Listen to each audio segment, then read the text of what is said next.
Anscheinend ist es an der Zeit vorzutanken. Hallo Leute und willkommen zurück bei einer neuen Folge von Fahrschein nach Florida. Dieses Video ist das 4. in meiner Videoreihe Autofahren in den USA. Heute geht es um das Thema Tanken. Ein einfaches Thema sicher, trotzdem ein wichtiges. Wenn ihr durch die USA reist, braucht ihr unbedingt einen Wagen und irgendwann müsst ihr ihn volltanken. Aber wie tankt man in den USA? Ist es anders als in Deutschland? Zum Beispiel, zahlt man vor oder nach dem Tanken? Zahlt man bar oder mit Karte? Geht man zur Kasse oder zahlt man an der Zapfsäule? Und was sind die Spritpreise eigentlich in den USA? In diesem Video beantworte ich diese Fragen und ich zeige euch, wie man in den USA tankt. Los geht's! Life's like a road that you travel on. There's one day here and the next day gone. Sometimes you bend, sometimes you stand, sometimes you turn your back to the wind. There's a world outside every darkened door, where blues won't haunt you anymore, where the brave are free and lovers soar. Come ride with me to the distant shore.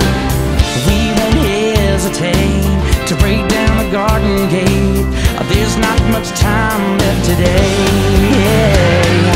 Life is a highway, I wanna ride it all night long.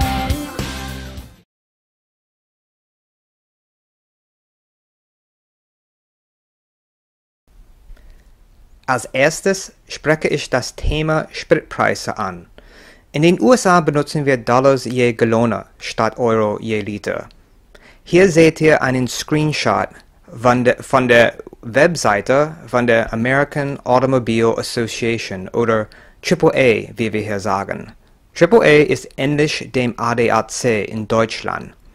Dem Screenshot zufolge war der durchschnittliche landesweite Spritpreis am 9. Juli $2,86. Am selben Tag war der durchschnittliche Preis in Florida $2,72. In Pinellas County, wo ich wohne, war er $2,63. Aber wie drückt man diesen Preis in Euro je Liter aus? Sehen wir uns ein Beispiel an. Hier ist ein hypothetisches Preisschild einer amerikanischen Tankstelle. Das Schild zeigt 3 Varianten von Benzin: Regular, Plus und Diesel. Regular bedeutet hier 87 Oktan. Und diese Variante reicht in den meisten Fällen. Ich habe nie mit Plus getankt. Das ist eine Geldverschwendung. Die Preise werden in Dollar je Gallone ausgedrückt. Hier sind dieselben Preise in Euro je Liter übersetzt. Ihr könnt deutlich sehen, dass der Sprit in den USA viel billiger im Vergleich zu Deutschland ist. Also wie viel kostet es in den USA vorzutanken? Natürlich hängt es von dem Modell des Autos ab. Ich besitze einen Toyota Corolla. Die Tankgröße des Toyotas ist 13,2 Gallone. Mit einem Spritpreis von $2,63 kostet es $34,85 oder 29,62 € vorzutanken. Dieser Preis nimmt einen Wechselkurs von 0,85 € je Dollar an. Der Dollar ist schwach und das ist euch ein großer Vorteil. Hier ist ein weiteres Beispiel. Der Hyundai Santa Fe hat einen größeren Tank, 18,8 Gallone. Kosten zum Volltanken $49,63 oder 42,19 €. Mein letztes Beispiel ist der Ford Expedition, Tankgröße 23,3 Gallone, Kosten zum Volltanken $61,51 oder 52,28 €. Jetzt suchen wir nach einer Tankstelle. Ich zeige euch, wie man in den USA tankt.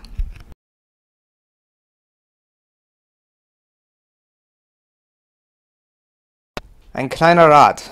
Am Flughafen, wenn ihr den Mietwagen abholt, achtet darauf, auf welchen Seite der Tankdeckel ist. Ihr werdet euch viel Ärger ersparen, wenn ihr später zur Tankstelle geht. Vertraut mir.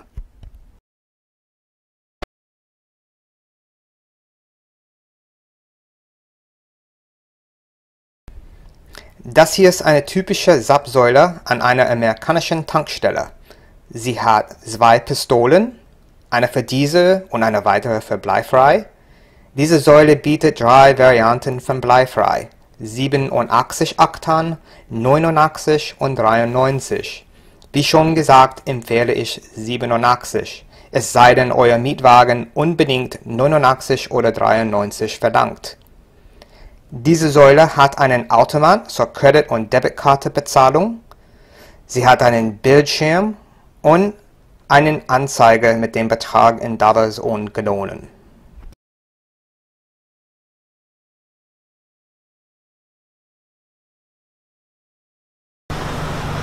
An deutschen Tankstellen bezahlt man im Großen und Ganzen erst nach dem Tanken. In den USA ist es anders. Man muss vor dem Tanken bezahlen. Ihr habt zwei Optionen. Ihr könnt in den Shop zur Kasse gehen oder ihr könnt an der Zapfsäule bezahlen. An der Säule zu bezahlen ist üblicher, denn die meisten haben Automaten. Wichtig ist es aber, dass ihr eine Karte habt, die in den USA funktioniert. Im Allgemeinen funktionieren EC-Karten in den USA nicht. Deswegen würde ich allen, die in Amerika reisen, empfehlen, sich eine Kreditkarte zu holen. Also, wie tankt man in den USA mit einer Karte? Ich zeige euch.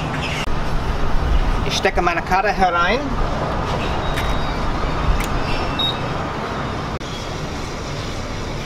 Ist es eine Debitkarte?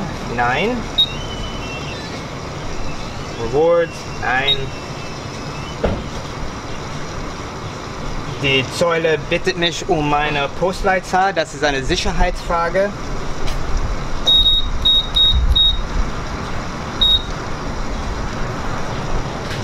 Car Wash? Nein.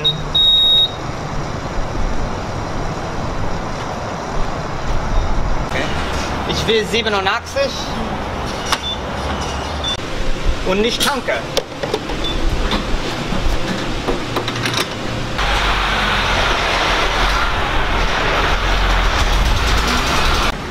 Jetzt zeige ich euch einen Trick. Viele Saugpistolen haben einen kleinen Hebel, womit man automatisch tanken kann. Dann braucht ihr die Pistole nicht die ganze Zeit zu festhalten. Es geht aus, sobald der Tank voll ist. Genial, oder?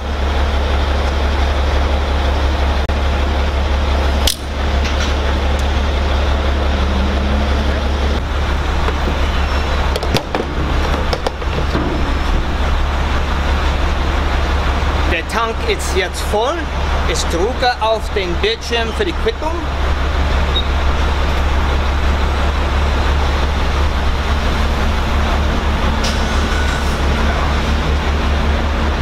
Ich muss zur Kasse gehen.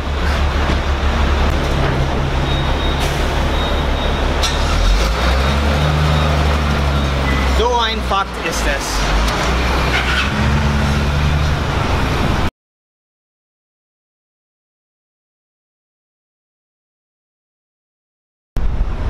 Wenn ihr euch dafür entscheidet, an der Kasse zu zahlen, sagt die Nummer der Säule und den erwünschten Betrag. Zum Beispiel, can I have $30 on pump 8? Can I get $30 on pump 8? Yes.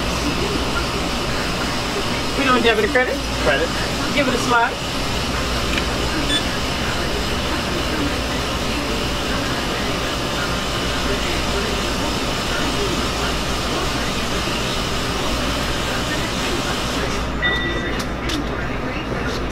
If I can have you sign this for me, please.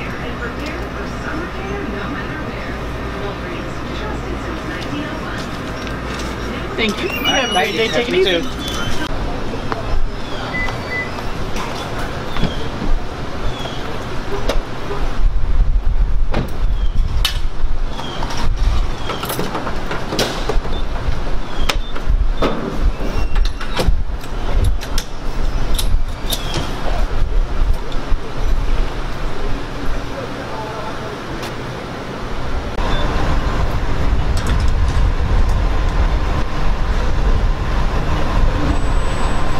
Unleash the excitement with Monopoly Jackpot Scratch.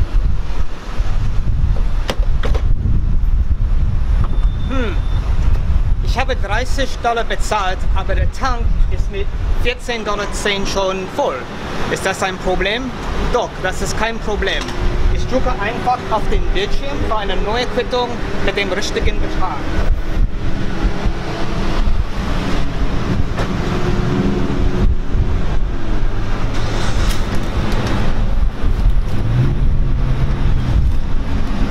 Rat? Behaltet die beiden. Eine Frage. Wieso würde man in die Shop gehen, wenn es so viel praktischer ist, an der Säule zu zahlen? Ein Wort. Skimmers.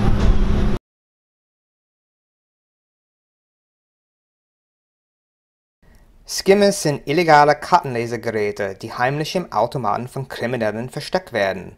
Diese Geräte können Kartendaten und die PIN-Nummer aus dem Magnetstreifen klauen, ohne dass ihr es wisst. Es gibt nur einen 100%igen Schutz, dass ihr in die Shop geht und an der Kasse zahlt. Das war Tanken in den USA. Ich hoffe, dass dieses Video informativ war. Mein Ziel ist es, euch Tipps zu geben, sodass ihr euch entspannen könnt, wenn ihr Urlaub in Florida macht. Apropos Urlaub, machen meine Familie und ich selbst in den nächsten Tagen Urlaub. Wir fliegen nach San Diego. Deswegen wird es kein Video im August geben. Im September kehre ich mit einem neuen Video zurück. Alles klar? Danke fürs Zuschauen und bis September. Tschüss!